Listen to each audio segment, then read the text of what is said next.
Chapter 3. Trina, you're crying again? Nag-aalalang sabi ni Manny habang nakatitig sa kanyang kapatid.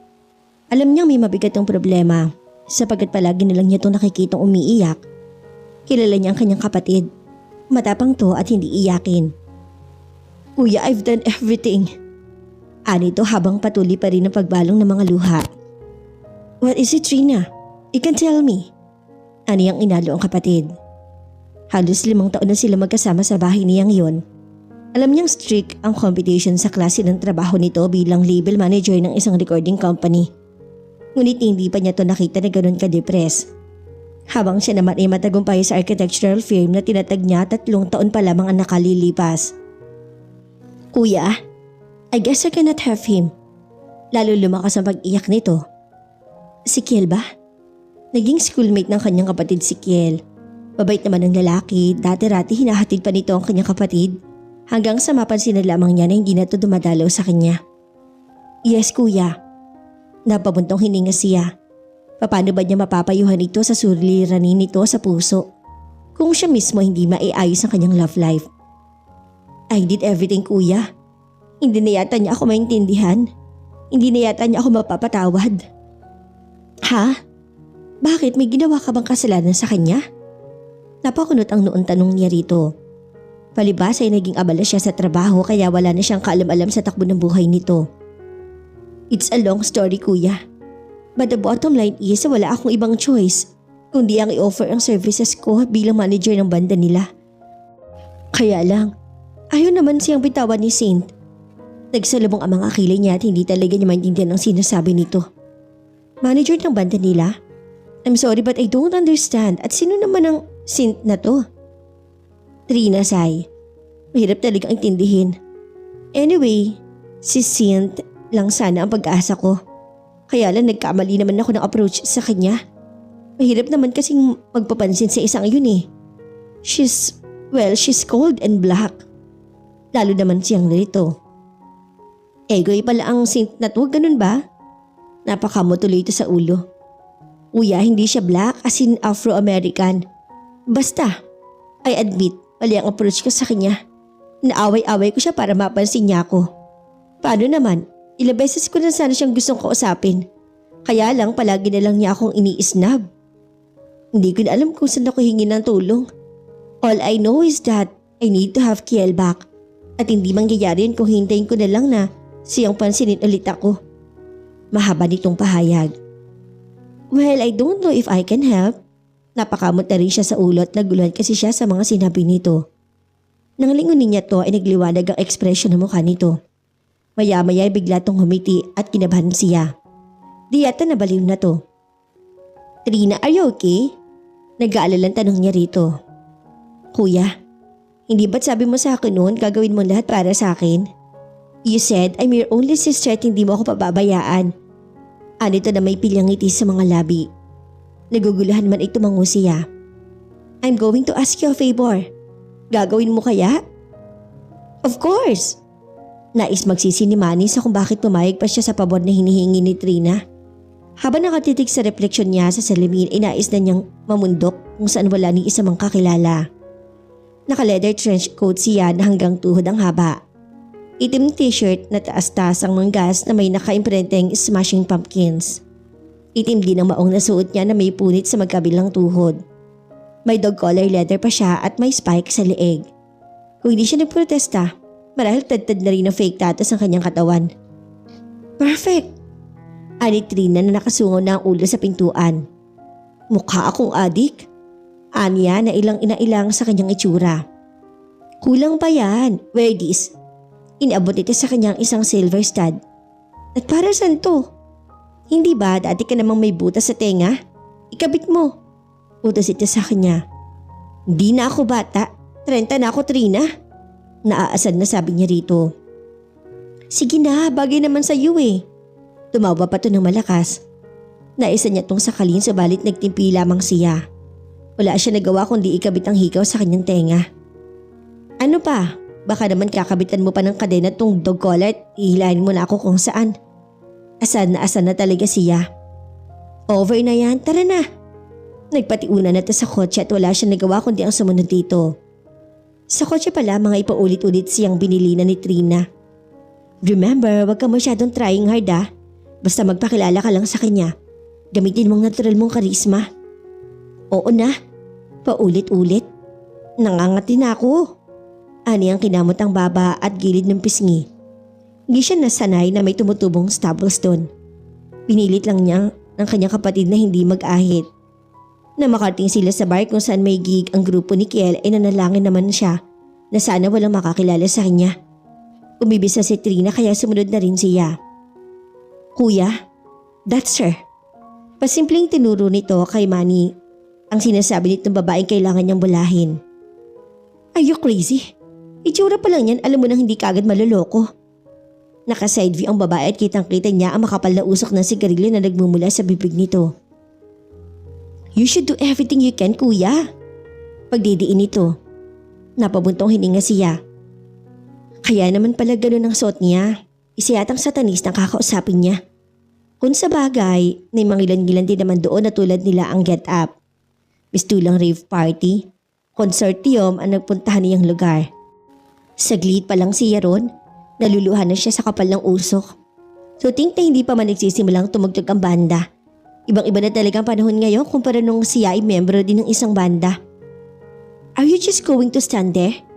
Naaasar na baling sa kanya ni Trina. Fine, basta hindi ako mangangako sa'yo. Aniya nagpatiunan na sa mesang ilukopahan ng babae. Iniinom naman ni Cynthia ang beer habang panay ang hit-hit ng sigarilyo. 9:00 na at malapit nang mapuno ang bar. Hindi na siya nagkabalang tingnan pa ang grupo nila Kiel sa backstage. Masikip doon at naalibadbaran siya. Pumesto na lang siya sa mesa sa tapat ng stage at doon naghintay na magsimula ang tugtugan. Hello? Anong pamilya na tinig sa kanya? Nanigas ang kalamnan niya pagkarinig sa boses na yon. Hindi siya maaring magkamali. Kay Manny ang boses na yon. Hindi siya lumingon at iniisip niyang guni-guni lamang niya yon. I said hello? Nabitawan niya ang sigarilyo na nakaipit sa kanyang daliri. Lumingon siya. Si Manny nga. Nabigla rin siya sa suot nito. Anong ginagawa nito rito? Kinalma niya ang sarili bago walang emosyon na nagsalita. Yes. Do I know you? Aniya rito. Kung natatandaan siya nito ay nais niyang bigyang diin na ito ay kinalimutan na niya. No you don't. My name is Manny and you are? Tanong nito sabay lahat nito ng kamay sa kanya. Hindi siya nakilala nito. Marahil hindi na siya natatandaan ito sa ganong itsura niya. Pero wala siyang balak na makipagkilala dito na muli. He belonged to the past. I'm waiting for the show to start. I also don't need company so it's best if you find another vacant table.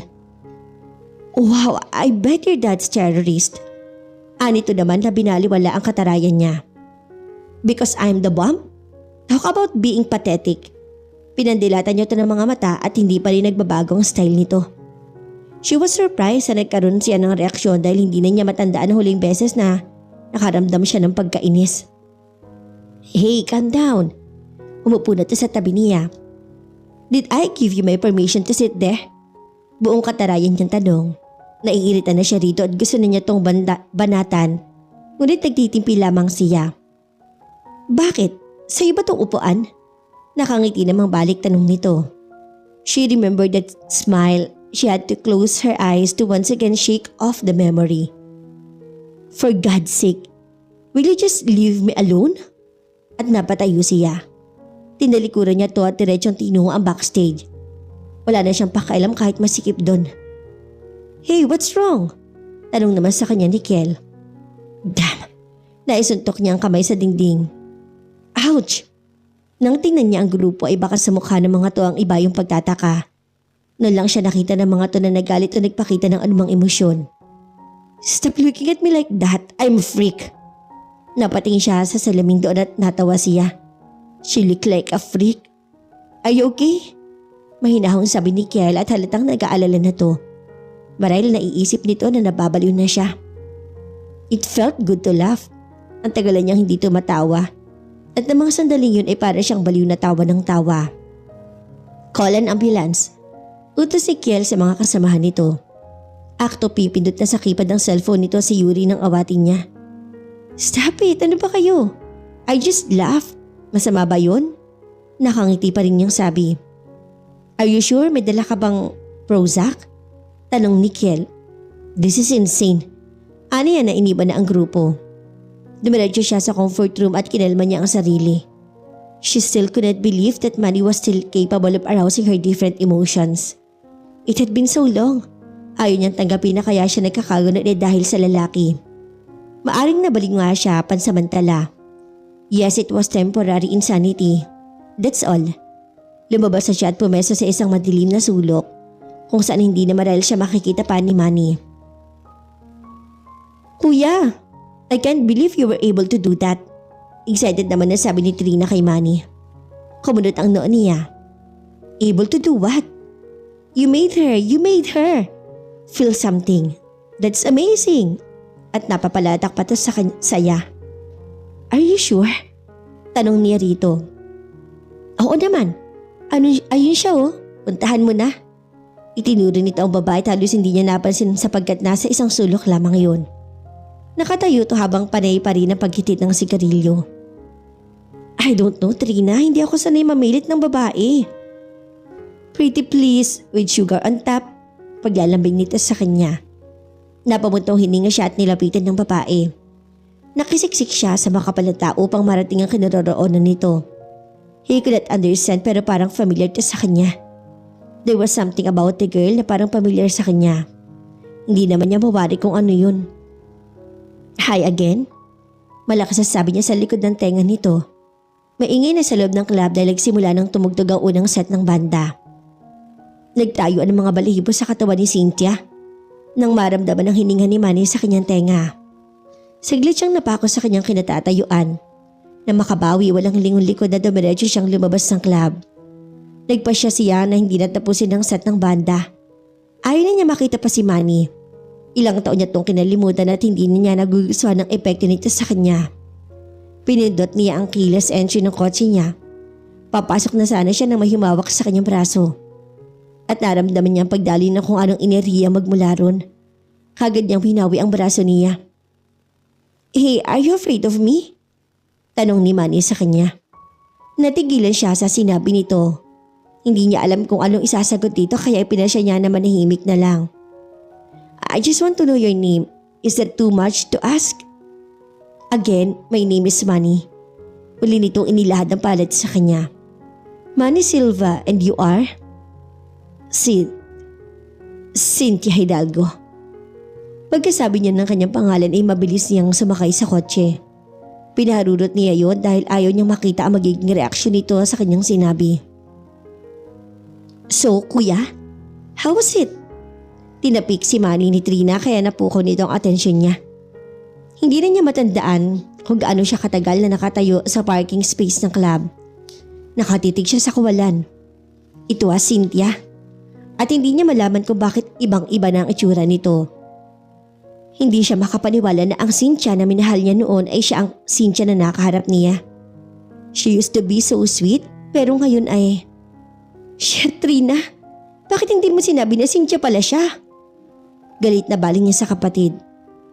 Cynthia? As in your Cynthia? Hindi naman makapaniwala ang tanong naman nito. Yes! I didn't know. Hindi ko alam na Cynthia ang name niya. Everybody calls her Synth. How was I supposed to know, kuya? Are you sure? Nakahawak sa ulo ang tanong nito. Yes, I'm sure. Kaya pala niya ako hiniiwasan. I should have known. What is happening here? Naguguluhan pa rin tanong niya. Di ko rin alam. Nalulumo niya tinalikuran to at wala sa sariling tinungo ang kanyang kotse. He could not help but remember the past. Pare, nakikita mo ba yung tisay na ubod ng kinis na yan? Ani Dondon kay Manny. Pasimple lang nitong tinuro sa kanya ang babae na kasama ng grupong nagpe-perform sa stage ng auditorium. Wala sa loob na tumango siya. Iyan si Cynthia. Inaasaran niya ng kapatid ko. Anito na ang tinutukoy na kapatid ay ang kaklase ni Cynthia na si Wanda. At bakit naman naasar dyan si Wanda? Baka naman naiinggit. Singit ni Wendell sa usapan at napapagitnaan siya ng mga to. Hinampas ni Dondon ng notebook ang ulo ni Wendell. Pare, sabi ni sis, masyado raw straight yang si Cynthia. Masyado raw mapapel kaya bad trip sila dyan. Dagdag pa ni Dondon. Mukha naman talagang straight, mga pare ko'y aniya habang tinititigan ng babae. Pare, bibigay sa'yo yan. Ikaw pa? May halong panunokso na sabi ni Wendell. Pustahan na yan. Singit ni Red, nakatabi naman ni Wendell sa usapan. Pupusta ako pare. Hindi yan bibigay sa'yo. Ani Dondon. Ako rin. Tansya ko hindi ka papansinin yan eh. Teka, wala naman ako sinasabing papansinin ako ah. Sabi ko nga, di ba mukhang straight? Protesta niya. Natakot mga pare ko eh. Natatawang sabi ni Wendell at nagtabanan ng tatlo. Pakiramdam niya ay nasaling ang kanyang pride. Sige, pustahan kong pustahan. Sang-ayon niya sa mga to. Ayos. Tigli 5,000 kami kapag hindi ka pinansin. At kapag pinansin ka, tig sa 10,000 ang sayo. Paliwanag naman ni Dondon. Nang matapos mag-perform ang grupo ni na Cynthia ay nilapitan kagad ni Manny ang dalaga. Para sa kanya mas maganda pala ito sa malapitan. Hindi na siya nag-aksaya ng panahon at nagpakilala siya rito. Napagtanto rin niya na hindi pala ito suplada dahil pumayag ito na makipagkilala sa kanya. Nagkamali siya sa pagpayag sa pustahang yon. Dahil akala niya kapag nakilala na niya to ay matatapos na yon. Iba pa pala ang nais sa mangyari ng mga kaibigan niya. Panay kantsawang inabot niya nang sabihin na ayaw na niyang ituloy ang pustahan. Wala na siya nagawa kundi umayon na lang sa kagustuhan ng mga to. Itinuloy na niya ang panliligaw kay Cynthia. She was very lovable at kaagad na nahulog ang loob niya rito. He even considered being with her as one of the happiest moments of his life. And he would never ever forget the day when Cynthia became completely his. Maganda na sana ang takbo ng relasyon nila nang may makakita sa kanila na magpunta sila sa resort. Ikinuwento naman ng mga tuyon sa mga kaibigan niya. Isang gabing hinihintay niya matapos ang rehearsal ni Cynthia, kinausap siya ng mga kamiyembro niya sa banda. Nag-conclude kaagad ang mga to na may nangyari sa kanila ni Cynthia. Itinanggi niya yon sapagkat ayaw niya na mapaya si Cynthia. Subalit ayaw maniwala ng mga to. He confessed that he really loved her. Nanalo nga siya sa pustahan subalit hindi niya kinuha ang pera. At hindi na rin niya nakita pa si Cynthia ng gabing yun. Mula noon ay iniiwasan na siya nito.